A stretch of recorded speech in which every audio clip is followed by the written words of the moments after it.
All illusions regarding Donald Trump's dual policy are gradually crumbling. The American president openly calls for a quote, regime change in Kyiv, labeling Zelensky a dictator and asserting that quote, Ukraine should never have entered this war, which is one of the most absurd statements throughout this conflict.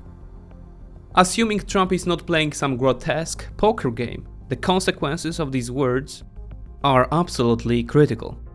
Summits in Munich, Paris, Riyadh, Ankara, European troops in Ukraine, and American romance with Russians, resource tribute. The international arrangement is buzzing with tension. These days are writing history, and what is decided now will have fundamental implications for the coming decades.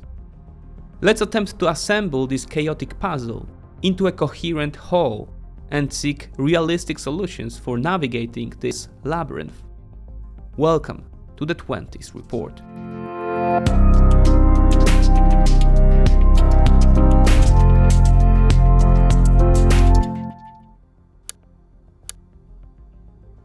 So much is happening that it's difficult to pinpoint an appropriate starting point. So let's start with Munich. The entire summit unfolded under the dictates of Trump administration's representatives attacking European politicians, not only for their strategic passivity, but also for the values guiding them. US Vice President J.D. Vance particularly distinguished himself, asserting that he is not concerned about external threats to Europe, but rather its internal politics. At times his remarks indeed touched upon many European afflictions, yet simultaneously his words corresponded with the agenda of many extremist parties, like AfD. Europeans listened to Vance in stunned silence, as he directly challenged their social legitimacy. As Gideon Reichman summarized in the Financial Times, quote, "If Vance hoped to persuade his audience rather than simply insult it, he failed. Indeed, his speech backfired spectacularly, convincing many listeners that America itself is now a threat to Europe." A senior diplomat said, quote, "It's very clear now Europe is alone. When I asked him if he regarded the US as an adversary, he replied, yes." The backstage discussions at the Munich conference were plenty, and their general message was simple. We are living in a completely different world. Europe must act independently. Nothing can be ruled out. With each word, Vance and his colleagues reinforced the impression among observers that American assurances and approach to the Ukrainian issue were becoming increasingly unstable. Critically, Vance brought to Munich a so-called resource agreement that Trump expected Zelensky to sign. Zelensky did not do so, and it's hard to blame him. The offer was literally offensive. The details were revealed by the British The Telegraph. The agreement would stipulate that 50% of all revenues Ukraine receives from resource extraction and 50% of the value of all future licenses would go to the United States.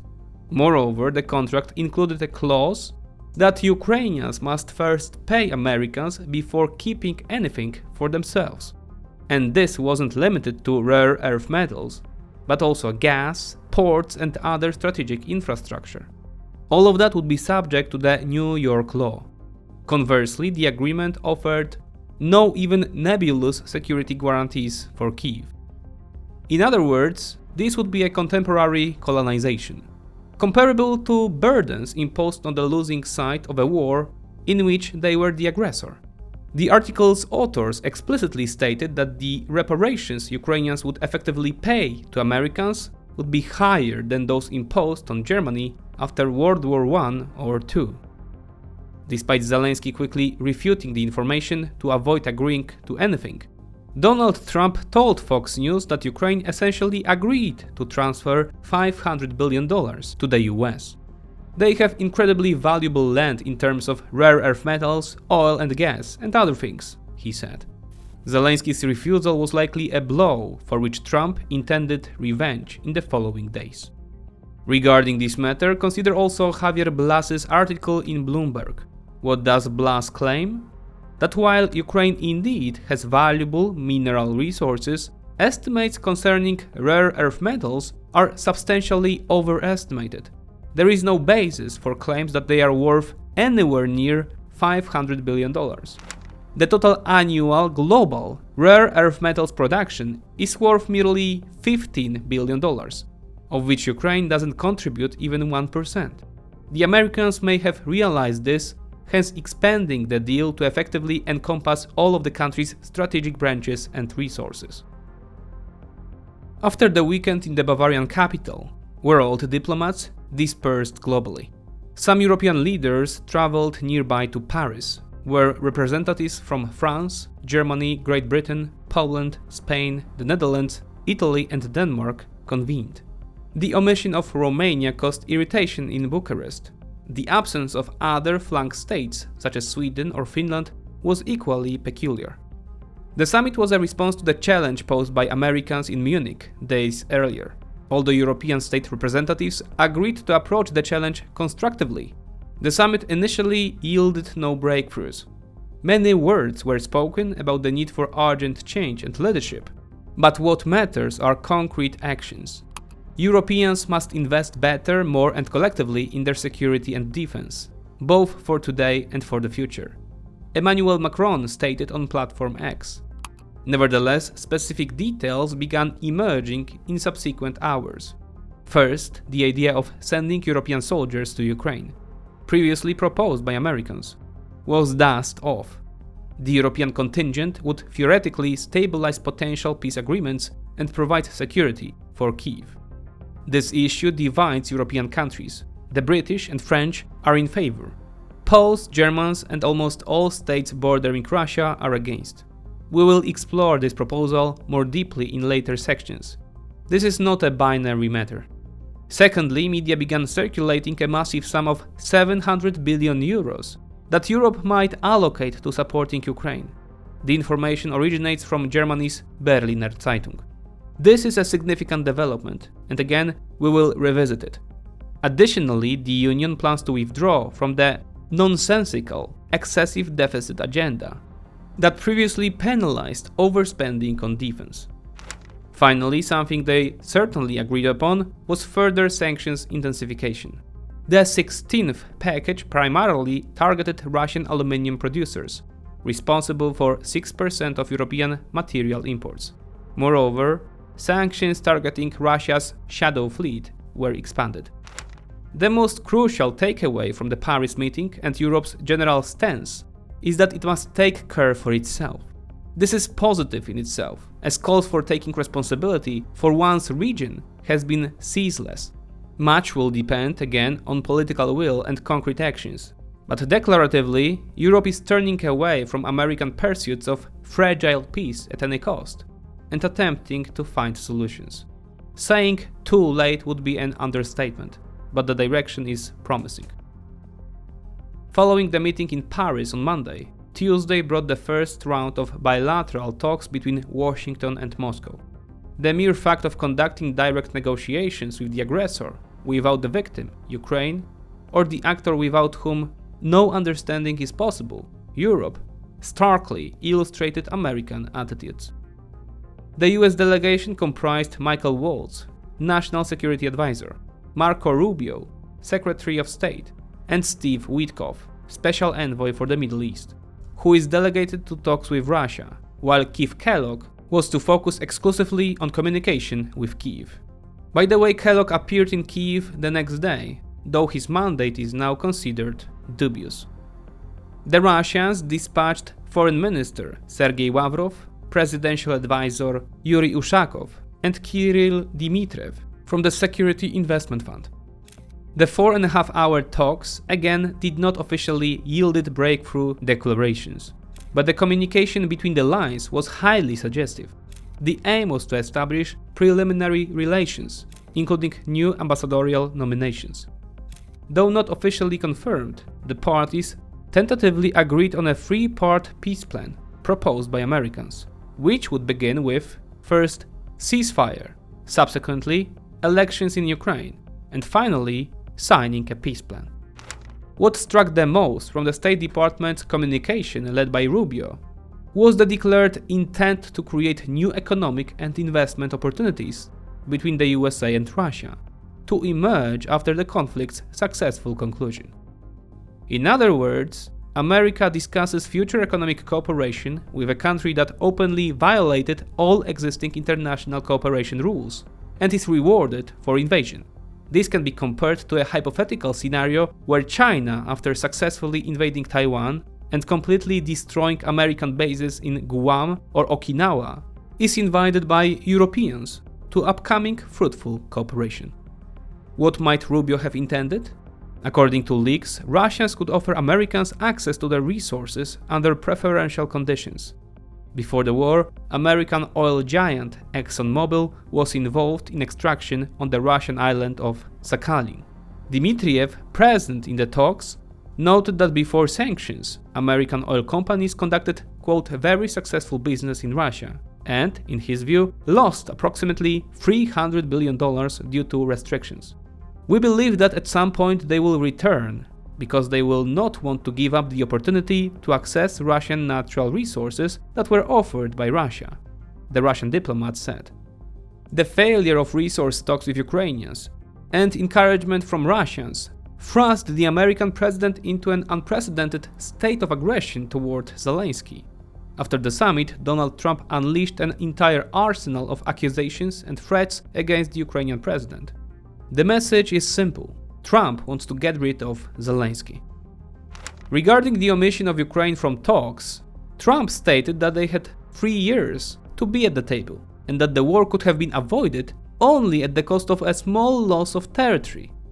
Asked about elections in Ukraine, Trump claimed Zelensky has 4% support in the country and that Russians did not destroy Kyiv simply because they didn't want to. It only got more interesting from there. Trump added that America sent $350 billion in aid to Ukraine, of which half was stolen. He further stated that Ukraine should never have started this war. Finally, on Wednesday, in a post on Truth Social, he called Zelensky a dictator without elections, which was the culmination of this quasi-lynching of the Ukrainian president. To clarify misinformation, Zelensky's support in Ukraine exceeds 50% and is higher than Trump's in the USA. Moreover, as Adam Eberhard noted, since Putin has ruled Russia, Ukraine has had 5 presidents: Kuchma, Yushchenko, Yanukovych, Poroshenko and Zelensky. This does not bother Trump. America sent aid worth $110 billion in the last 3 years, not $350 billion. There is also no evidence for the absurd thesis about theft of these resources, raised by Trump or Carlson, who claims Kyiv sells American weapons to Mexican cartels. Earlier, Trump engaged in a campaign of veiled praise for Russia, stating among other things that Russia has a great, powerful war machine that defeated Hitler and Napoleon. What we can read from this? As Bruno Macaes, a former high-ranking Portuguese official and now a prominent commentator, rightly observed, Trump calls for a regime change in Kyiv before peace talks. Regardless of what rhetorical maneuvers we might attempt, these statements cannot be justified. They are almost 100% aligned with the Russian raison d'etat and contradict the interests of Ukraine and Europe.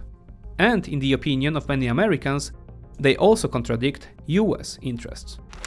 Adding to this information smuggled by the FT that Trump is considering withdrawing American forces from the Baltic states to appease Russia, or Rubio's claims that Europe should lift sanctions if America does, we arrive at very clear reflections. Trump's pre-election rhetoric was not merely a campaign game. The desire to end the war effectively feeding on its victim, see the resource agreement, and ensuring compensation for the aggressor is indefensible in any geopolitical configuration from the perspective of Ukraine, and Europe, and possibly the US. Washington, always speaking about shared values such as freedom of speech, individual liberty, and respecting international agreements, these days differs little from China wanting to violate the same rights in Taiwan. This, of course, casts a big shadow over all security guarantees and alliance assurances that Americans so emphasize at every opportunity, mainly within NATO, but also in East Asia. Washington verbally tries to calm allies, but the facts say something entirely different. American credibility is today lower than ever. Of course, America as a power will manage in every field, regardless of the policy its authorities choose, unless civil war breaks out. It is Europe and Ukraine that are at the center of events today, and without them, no Russian-American arrangements will be binding. Positively, in light of these shocking developments, Kyiv stands firm. Zelensky says that despite Russia and the USA preparing an ultimatum for Ukraine, just as Ukraine did not accept any ultimatums in 2022, it will not accept them now. Ukraine, not being part of these talks, will not accept their outcome. Talks about Ukraine without Ukraine are futile. We will not agree to anything without security guarantees. These are the words of the Ukrainian president. We will survive, wrote Ukrainian intelligence chief Kyrylo Budanov. These are strong messages that give hope that Ukrainians believe in their capabilities and the possibility of maintaining the war without American assistance, but with European support. One can assume that if Kyiv's position were so dramatic as to offer no hope, Kyiv would not engage in such a bluff on such a critical issue. Simultaneously, Zelensky looks toward Europe and warns, if the USA withdraws from NATO, Europe will be occupied by Russia. Having only 50 brigades against over 200 Russian ones, the risk is 100%. Of course, these numbers can be debated, but the message is clear: you must help us, or they will come for you. So what must Europe do? The answer is simple. Assume the leadership position and become Ukraine's primary support in the war against the Russian Federation. Bring real capabilities and resources, showing that any deal without Europe and Ukraine will not hold. Moreover, follow the path mentioned by Polish Foreign Minister Radosław Sikorski in Munich. Demonstrate that Europe and Ukraine can outlast Russia. Sikorski argues that Europe should treat the Russian invasion as a colonial war, which typically lasts a decade. Therefore, Europe should show it is prepared for even a 10-year confrontation, and that we will not be the first to break, because collectively Russia is an economic dwarf beside Europe, an entity 10 times smaller. Of course, only talk achieves nothing, which is why the proposal to allocate 700 billion euros is a step in the right direction. But this should not be a sum for EU's own armaments, but a package beyond these expenses serving to help Ukraine over the next 24 months. In the previous episode, we noted that Europe spent less than 0.3% of its GDP on Ukrainian aid over 3 years.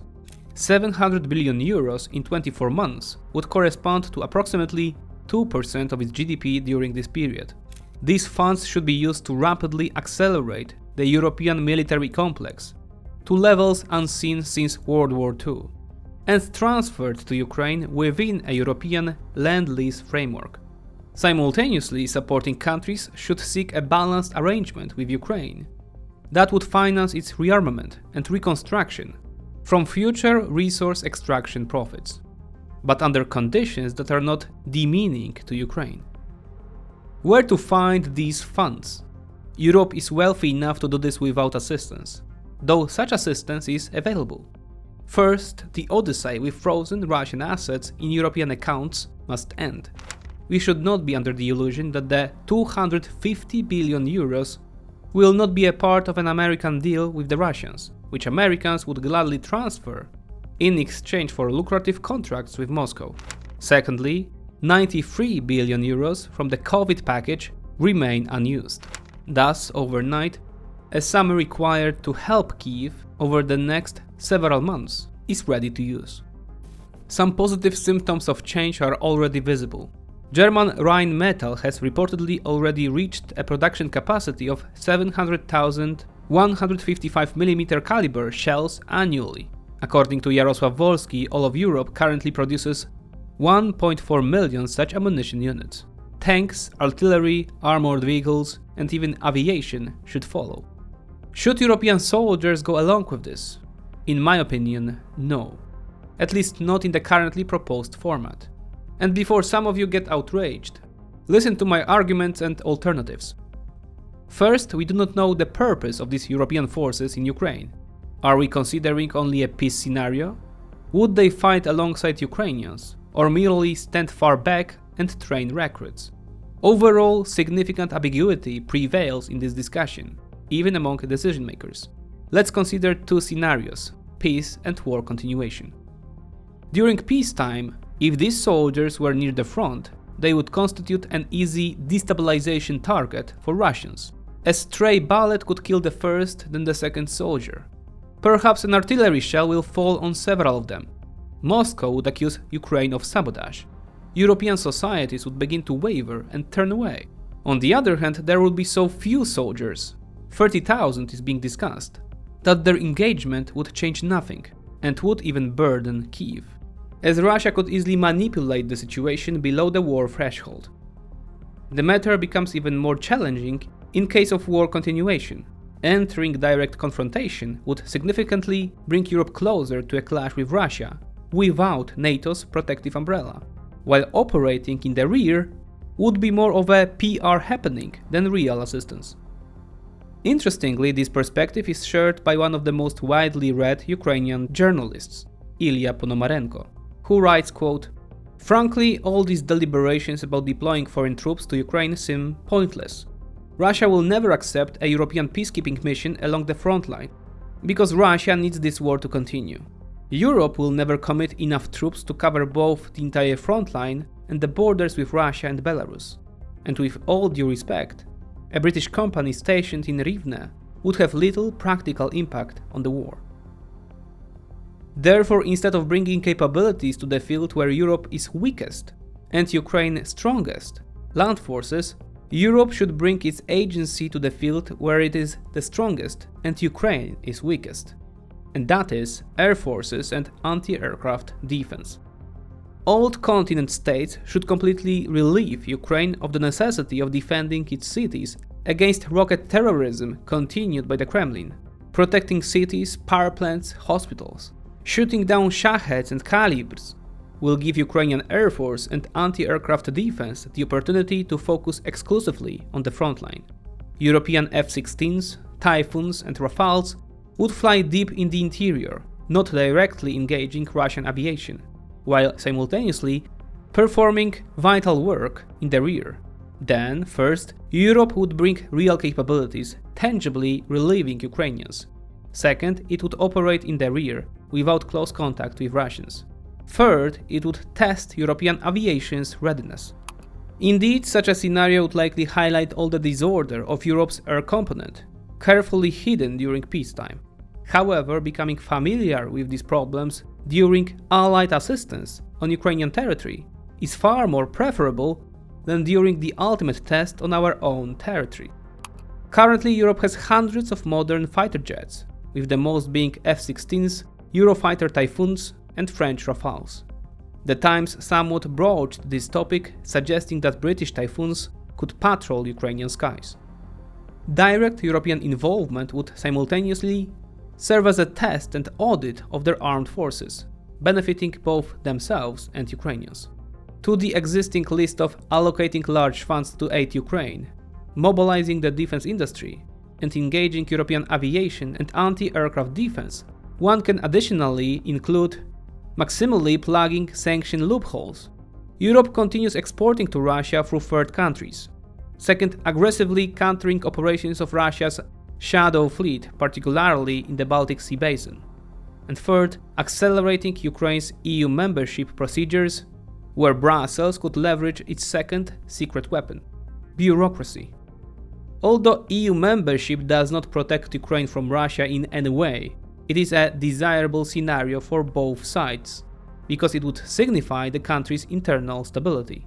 Therefore, a European auditor should be delegated to every significant Ukrainian office to curb corruption and embezzlement, and ensure state functionality improvement. I believe all Ukrainians would welcome this information. After decades under Moscow's boot, the country will not become an immaculate democracy overnight. If it is to achieve this evolution quickly, it must be helped. And so, at the end of the day, we have an arrangement where Ukraine would receive support on a scale it could not expect for 3 years. and at the same time an arrangement for Europe that is sufficiently healthy and unburdensome to be executable with appropriate political will. Despite its mediocre condition, the Union and Europe more broadly have resources to change Ukraine's reality. It is capable of, though not immediately, delivering capabilities that will gradually improve Kyiv's position. The only thing it cannot do is to provide human strength. This is potentially the most significant problem in the entire situation, which is precisely why former Armed Forces of Ukraine chief Valery Zaluzhny says that Ukraine's future size depends on how many people are willing to defend it. All signs in heaven and on earth indicate that the global arrangement is dramatically changing. For Europe, this is a matter of the highest importance. Observing the chaos of recent days, one cannot exclude scenarios of American attempts to reverse alliances. Keith Kellogg explicitly communicated in Munich that America would demand Russia sever its alliances with China, Iran, and North Korea. Currently, such speculations are mere fantasies, but if Washington were interested in a so-called reversed Kissinger move, the consequences for Europe and Ukraine could be entirely unpredictable. It is also worth noting a meeting that took place in the shadow of discussions in Riyadh. This refers to the meeting between Volodymyr Zelensky and Recep Erdogan in Ankara. It seems Turkey, concerned about the American pro-Russian pivot, sought to remind everyone of its crucial role in the Black Sea basin. The Turks are not interested in Russia's return to a position of power, or taking most of Ukraine's coastline, and they clearly communicated this by recognizing full Ukrainian territorial integrity. Turkey could be an important partner in the European campaign to support Ukraine, for example by delivering capabilities and equipment to Ukraine, given the low, at least initially, capacity of the European industry. Russian expectations have not changed in over 3 years. Moscow wants to subordinate Ukraine, want American forces withdrawn beyond the order, meaning from NATO countries that joined the pact after 1999. They want trade deals that ensure Russia's survival and economic development.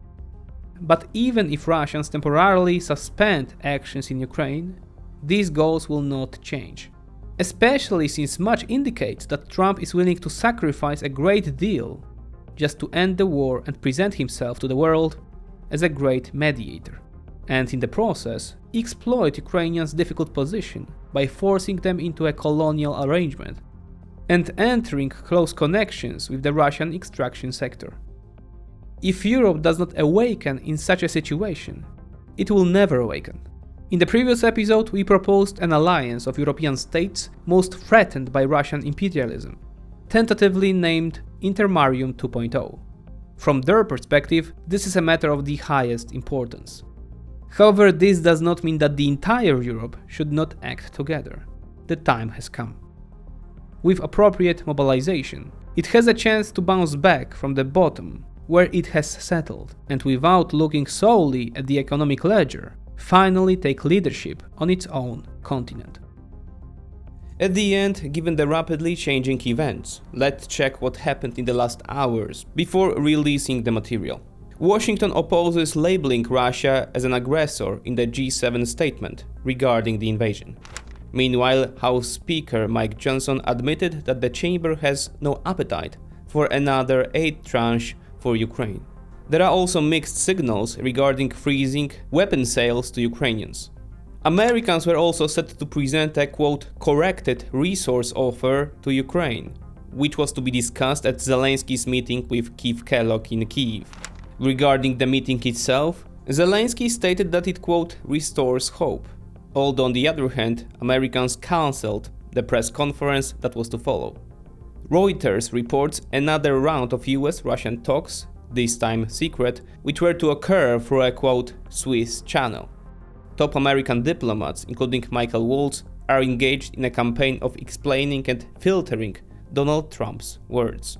The head of Ukrainian intelligence, Kyrylo Budanov, leans towards the opinion of a likely ceasefire in 2025. How long it will last, how effective it will be, is another matter, but I think it will happen, he says. On the other hand, we should keep in mind that Budanov's forecasts have varied effectiveness. Many interesting statements were also made by European politicians. Macron reportedly said he does not plan to send, quote, combat units to Ukraine, only peacekeeping forces, which only strengthens the argument presented in this episode. Ironically, Macron in a Q&A session expressed remorse, saying that Eastern flank states warned him about Russia in 2017 and that they were, quote, right. More importantly, Macron publicly supported the idea of a large European aid plan modeled after the COVID package, an idea we discussed earlier. Polish Prime Minister Donald Tusk publicly called for seizing Russian financial assets, lying in Belgian accounts, to help Kyiv. Additionally, the Macron-Starmer duo is set to fly to Washington next week to talk with Trump. On Thursday, Polish Foreign Minister Radosław Sikorski was to meet with Marco Rubio in the USA. Unconfirmed information circulates online, suggesting that the withdrawal of American soldiers from NATO's eastern flank might be on the table in US-Russian negotiations. Even the Financial Times reports this, citing Romanian sources. Americans verbally reassure that the alliance with Europe will continue, but it is clear that American credibility is today at its lowest in years.